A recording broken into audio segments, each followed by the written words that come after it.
Okay. ఇంకో పక్క ముద్రగడ పద్మనాభం విషయంలో కూడా ప్రస్తుతానికి ఈరోజు కొంత చర్చ అయితే నడుస్తుంది. కొన్ని లెటర్ హ్యాడ్స్ మీద మీరు రెడ్డి అనే పేరు మార్చుకోకండి, ముద్రగడ పద్మనాభంగానే కొనసాగండి అని చెప్పేసి కొంతమంది రెడ్డి సామాజిక వర్గానికి సంబంధించిన వ్యక్తులు ఆయనకి హితవు పలుకుతున్నారు. దయచేసి మా పేరు మాత్రం తగిలించుకోవద్దు అన్నట్టుగా కూడా వ్యతిరేకిస్తున్న పరిస్థితి. ఎలా చూడొచ్చు? రెడ్ల కోసం ఆయన చేసినటువంటి త్యాగాన్ని రెడ్లు స్వాగతించలేకపోతున్నారు. అది దౌర్భాగ్యం. మాకైతే అసలు ఎంత బాధగా ఉందంటే, కాపు రంగా గారు కాపు కులస్తుడండి, కాపునేం ఉద్ధరించలే.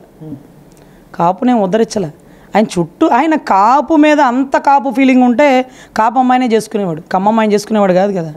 సో కులాలకు ఆయన ఎప్పుడు ప్రాధాన్యత ఎప్పుడు కల్పించలే. ఆయన చుట్టూ ఉండేవాళ్ళు, ఆయనతో కలిసి చనిపోయిన వాళ్ళలో కూడా చాలామంది బ్రాహ్మణులు, కమ్మ కులస్తులు, బీసీలు, ఎస్సీలు చాలామంది ఉన్నారు. సో అక్కడ కులం అనేది లేదు. ఇక్కడ ఈరోజు ఏం జరుగుతుందంటే, ముద్రగడ గారు మాత్రం కాపు రిజర్వేషన్స్ అంటూ లేవనెత్తారు. అది ట్రైన్లు తగలబెట్టారా, అవతలోడు తగలబెట్టిచ్చాడా, ద్వారంపూడి గారు ఉప్మాల మీద తిన్నావా, ఇది ఈయన సొంత ఉప్మాలు కూడా కాదా, ఎంతోమంది కేసులు వేసుకొని లోపల ఉన్నారా, చాలామంది ఊర్లో వదిలి పారిపోయారా, 2-3 రోజులు ఎవరు గల్లంత అయిపోయారా, ఇవన్నీ కూడా తెలుసు. ఇక్కడ నేనేమంటానంటే, రిజర్వేషన్ ఆగిపోయింది, కాపు రిజర్వేషన్ మీరు బిగిన్ చేసింది. మీరు మళ్ళీ మా పక్షాన నిలబడి కాపు రిజర్వేషన్ గురించి ఎందుకు పోరాడలేకపోతున్నారు? ఈరోజు పవన్ కళ్యాణ్ గారు ఒక రాజకీయ నాయకుడయ్యా, ఒక నాయకుడు, అన్ని కులాలకి ప్రాతినిధ్యం వహించేవాడు.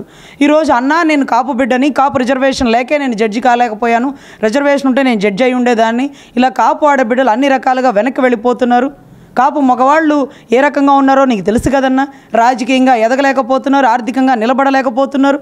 కనీసం ఆడబిడ్డల కన్నా మంచి చదువు, మంచి రిజర్వేషన్ ఉంటే, కాపు హాస్టల్స్ ఉండుంటే, కాపు రిజర్వేషన్ ఉండుంటే మేము కూడా బాగుపడి ఉండేవాళ్ళం కదా, మా కుటుంబాన్ని మేము పోషించుకోగలిగి ఉండేవాళ్ళం కదా. సో అటువంటి పరిస్థితుల్లో కాపు రిజర్వేషన్ ఆయన అడగలేము, ఎందుకంటే నేను ఒక్క కులానికే కాదు కదమ్మా అంటాడు. మరి నువ్వున్నది దేనికన్నా బిగిన్ చేసిన ఒక రిజర్వేషన్ ఉద్ధరిస్తానని. ఎంత వయసు ఉంటావు? 60 ఏళ్ళు ఉంటాయా నీకు? 70 ఏళ్ళు ఉంటావు? నాకే తెలియదు. ఇంకెన్నాళ్ళు ఉంటావో? చివరి వరకు పోరాడి కాపు రిజర్వేషన్ ఎందుకు తీసుకురాలేకపోతున్నావు?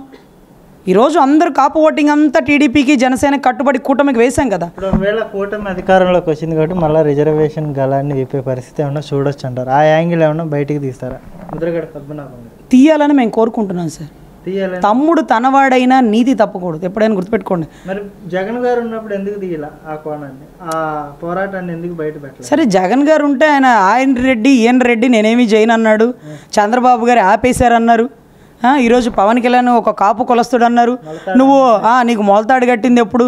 నా చిన్నప్పుడే కదా అన్నాడు. జగన్ గారికి ఎప్పుడు మొలతాడు కట్టారంటే ఏం చూసాడా? ఆయన వయసు ఎంత, ఈయన వయసు ఎంత? అవసరమా ఈ డైలాగులు? అయినా చిట్ట చివరిలో మేమేమంటామంటే, పవన్ కళ్యాణ్ అయినా సరే కాపులకి ఏం చేస్తాడు అనేది చాలా ఇంపార్టెంట్ అండి. కాపులు చాలా చైతన్యవంతులు, ఒకరు చెప్తే వినేవాళ్ళు కాదు. అలా వింటే పాలకులలో చిరంజీవిని గెలిపించేవాళ్ళండి. ఈయన్ని భీమవరం గాజువాక ఎందుకు ఎంచుకున్నారు? కాపు ఓటింగ్ ఉంటుందనే అక్కడ ఎందుకు ఓడిచ్చారు? వాళ్ళు చాలా చైతన్యవంతులు. ఇప్పుడైనా సరే కాపులకి ప్రాతినిధ్యం వహించాల్సిందే, కాపుల రిజర్వేషన్లో పవన్ కళ్యాణ్ గారు కీలక పాత్ర పోషించాల్సిందే అని కాపు పెద్దలు ఈరోజు కూడా ఆశిస్తున్నారు. రేపు అడుగుతారు మమ్మల్ని, అంబటి రాంబాబు పేరు నాని అన్న ఎగురుకుంటే లోట్లేసారు, ఏం చేశారయ్యా? ఏం చేశారు మీరు? చంద్రబాబు గారు రిజర్వేషన్ ఇచ్చేస్తారని ఇచ్చారా? మరి తెచ్చాడా మీ కాపోడు అని అడుగుతారు. అలా వాళ్ళు అడుగుతారు. అదే స్థానంలో కూర్చొని మీరు కూడా ముక్కు పిండి మన కాపు రిజర్వేషన్ తీసుకురావచ్చు కదా. అధికారంలో ఎవరైనా ఉండని, సార్ పవన్ కళ్యాణ్ గారు ఉండని, చంద్రబాబు నాయుడు గారు ఉండని, మాకెందుకు సార్? మా కులం పేరు గొప్ప, ఊరు దిబ్బలాగా ఉంది. ఈరోజు కులం పెద్ద కులం, కానీ ఆర్థికంగా వెనకబడిపోయి ఉన్నాం, రిజర్వేషన్ లేదే ముందుకు వెళ్ళలేం. కులం అంటావేంటమ్మా అంటే, ఈరోజు అంబేద్కర్ ఎలా బయటకు వచ్చారు? తన జాతిని ఉద్ధరించుకోలే, తన జాతిని ఎప్పుడు పేరు చివర తోకలు, ఊరి చివర పాకలని గర్జించలే. ఈరోజు కూడా మా పరిస్థితి, మా బతుకులు అలాగే ఉన్నాయి సార్. ఆర్థికంగా ముందుకు వెళ్ళలేం, ఏదో వ్యాపార రీత్యా ఎదగలేం, పక్క దేశాలకు బిడ్డల్ని పంపించలేం. ఇటువంటి పరిస్థితుల్లో ఉన్నప్పుడు మాకు రిజర్వేషన్ నీడ్ సార్. ముఖ్యంగా ఆడబిడ్డలు మాకు రిజర్వేషన్ లేనిదే మా కుటుంబంలో బతికే పరిస్థితి లేదు. ఈరోజు రాష్ట్ర ఆదాయాన్ని 70% పెంచేది మా కాపు సోదరులే సార్. ఈరోజు మందు బాబులు బజార్లో ఎందుకు అంత రాష్ట్రానికి ఇన్కమ్ వచ్చేస్తుందంటే మా వాళ్ళే. మిగతా కులాలు వాళ్ళ కుటుంబాలని పోషించుకుంటారు, కుటుంబం అభివృద్ధి చూసుకుంటారు. మా వాళ్ళు ఏంటో మా దరిద్రం రాష్ట్ర అభివృద్ధి చూస్తారు.